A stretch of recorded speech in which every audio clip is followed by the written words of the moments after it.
Hello and welcome to Tedium Unlimited 459, and it has been 1,625 days since my last release of a Tedium Unlimited, and that was just sort of a COVID special.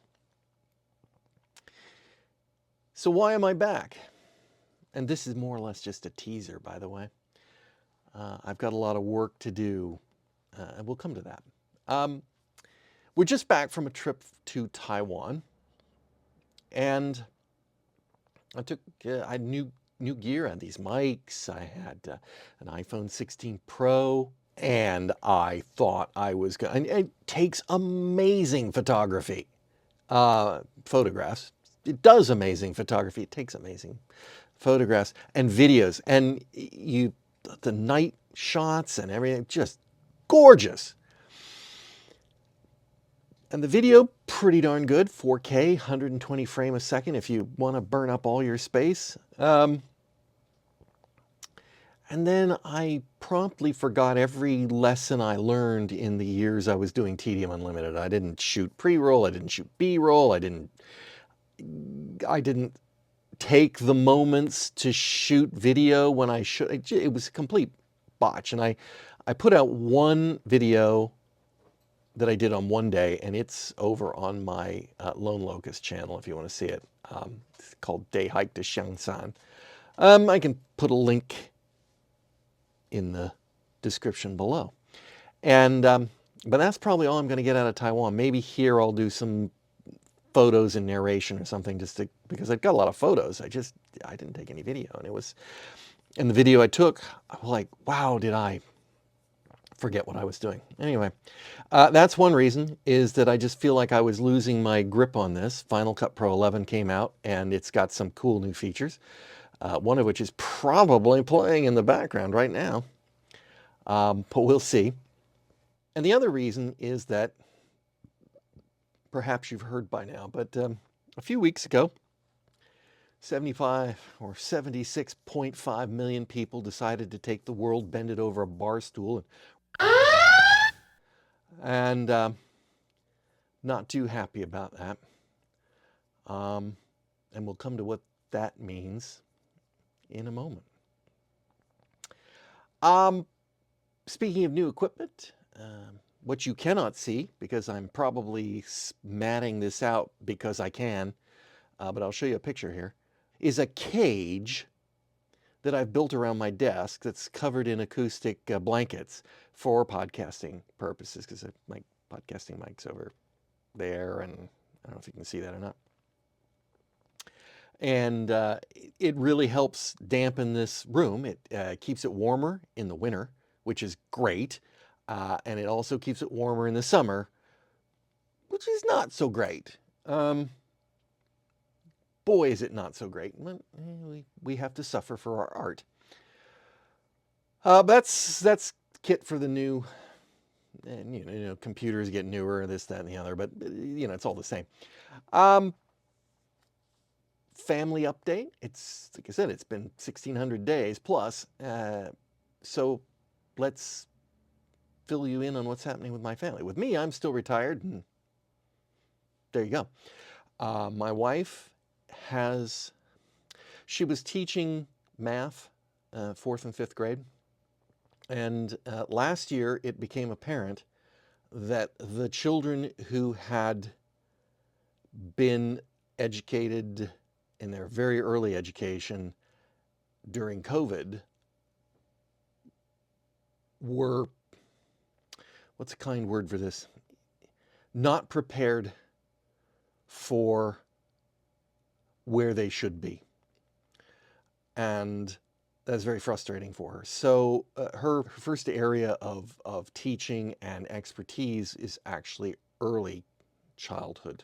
So she's gone back to teaching kindergarten. She's still at the same school, but she's moved down into kindergarten to catch those kids who were like born and had their early years in the COVID lockdowns, and hopefully get them straightened out. That used to be what she was the pro at, when the kids came in and they weren't socialized and didn't know what they were doing, and when she taught kindergarten, and then straighten them out, get them reading, and then get them to first grade, advanced beyond what they normally would be. And so she's hoping to do that, and she likes working with the little kids, so for the most part.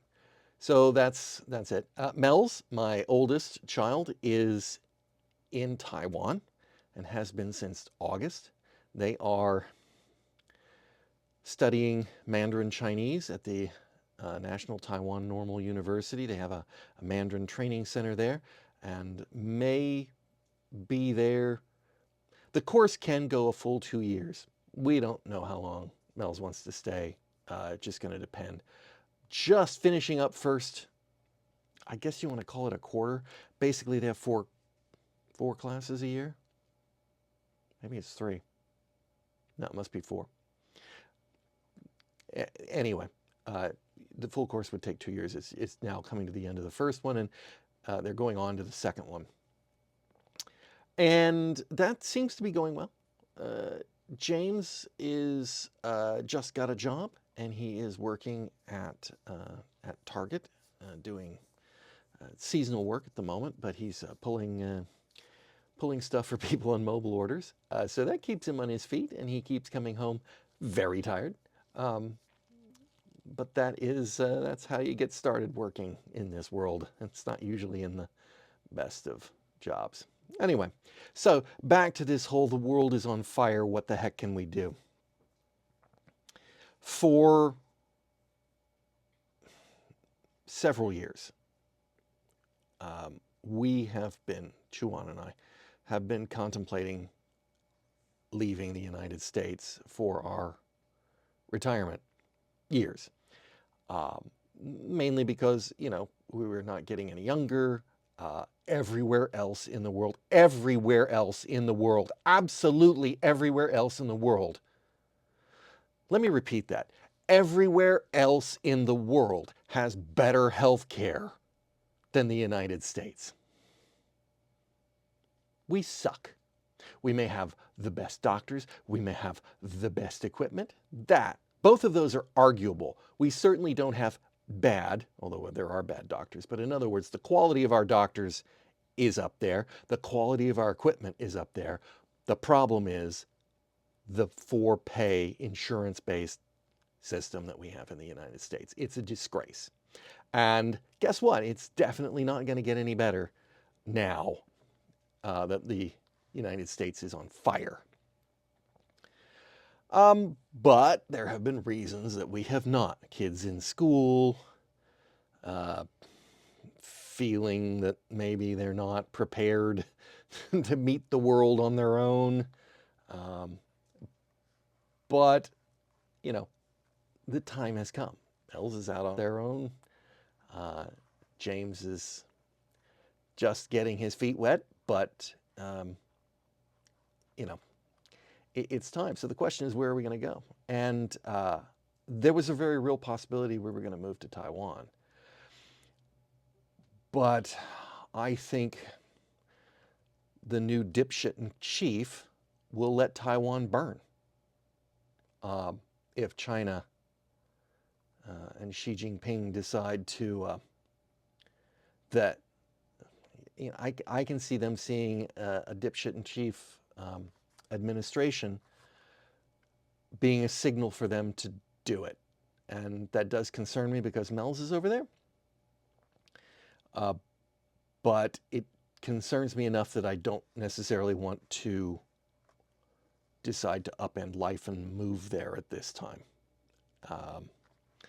And, even Chuan, who is the primary architect of wanting to move there, and I have no objection to it, except the heat and the humidity, and the cold and the humidity. But, apart from those things,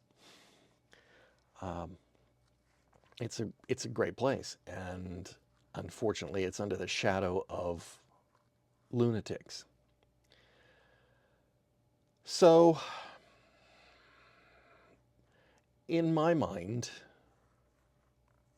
issues with Russia and the Ukraine notwithstanding, the ideal place to get out of the United States would be Europe.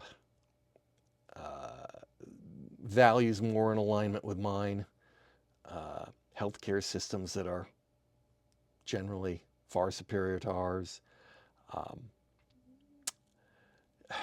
Just comfortable Western alternative to the United States. Canada, too cold. It's just that simple. It's too cold. And there isn't a great path for us to get there. Mexico, Costa Rica, Panama, Ecuador, all real options. All have their pluses, all have their minuses. All on the table still.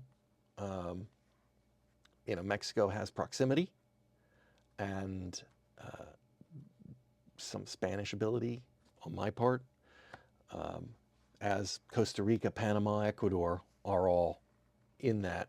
Although the proximity for the others, not so much, right? But Mexico, you could hit somewhere in one of the nearish areas and only be a few hours away if for some reason had to come back to the United States for some reason to visit, whatever. So that's so we're thinking about Europe. It should come as no surprise if you just check anything on the internet that Portugal is high on that list. So first step is the plan is for summer of 2025 for us to spend the entire summer in Europe.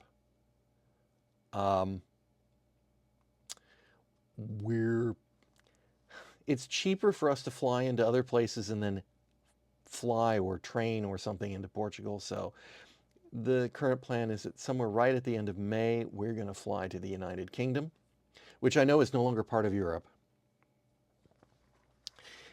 Touchy there, people. But visit friends.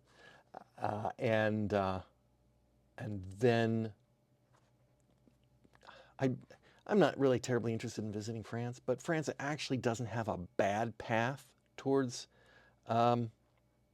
residency for retired folks like me. I qualify for it. So I'd love to take the Eurostar. I'd love to take the Eurostar to France, and then from France get to Portugal. In a way, I'd kind of like to train that. I haven't worked that out yet, because I could perhaps see some other stuff along the way, like, I don't know, Spain, which Spain also potential from a getting a visa standpoint. Should be able to swing something there, but Portugal has one of the best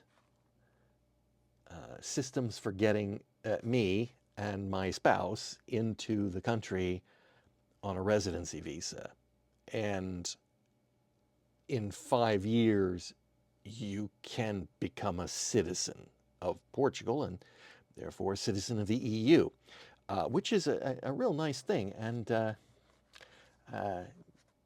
why would the British throw that away? Why would the British throw that away? Oh, why would we elect dipshit in chief for a second term? When I say we, don't look at me. I mean, we, 76.5 million assholes in this country. All right. Like I said, this is just a teaser. So what is it, like 10, 15 minutes long? Getting back in the habit. Maybe I'll do some graphics. Maybe I'll try to play around with some special effects in the background. I don't know. But that is it. I will be back. I will actually be back in Tedium Unlimited 460. Not daily. But this process I'm going to document. I need a catchphrase. Remember, catchphrase. Comments in the post in the section below.